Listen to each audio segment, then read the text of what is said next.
Nouveau bien en lecture et c'est parti. On commence par le roman et je vais vous parler d'Electre, édité aux éditions Sabran, que j'ai vraiment beaucoup aimé. Je suis contente parce que j'avais d'autres titres de cette autrice dans ma pile à lire et ça me motive vraiment à les sortir. Il s'agit donc d'une réécriture mais qui garde les grandes lignes de la mythologie grecque, notamment de la relation d'Agamemnon et de Clytemnestre et tout ce qui est autour de leurs enfants et aussi du côté de Troie avec notamment Paris et Cassandre.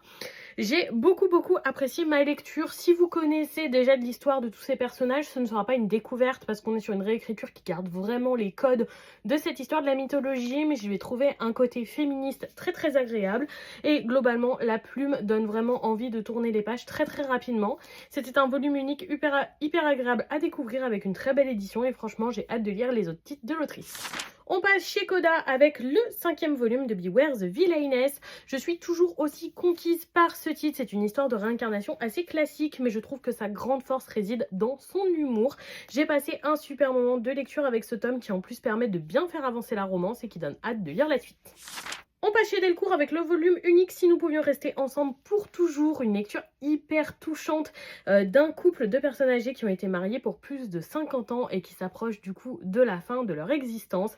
C'était hyper touchant et agréable comme lecture, je les ai trouvés vraiment tellement adorables avec de très belles réflexions.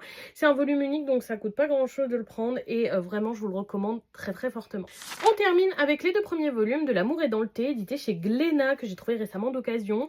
Hyper contente d'avoir pu découvrir ce titre parce que du coup j'ai absolument adoré. On est sur une romance adulte que j'apprécie de plus en plus lire vu que je suis adulte maintenant et oui. Ça se passe dans le milieu du travail, notamment dans l'agriculture autour du thé au Japon. Donc déjà j'ai trouvé qu'il y avait ce sujet qui était très bien abordé et on apprenait pas mal de choses. Et au-delà de ça j'ai trouvé le couple absolument adorable et j'aime déjà l'évolution entre eux, même si pour le moment ce n'est pas vraiment un couple mais vous avez compris. J'ai hâte de lire la suite.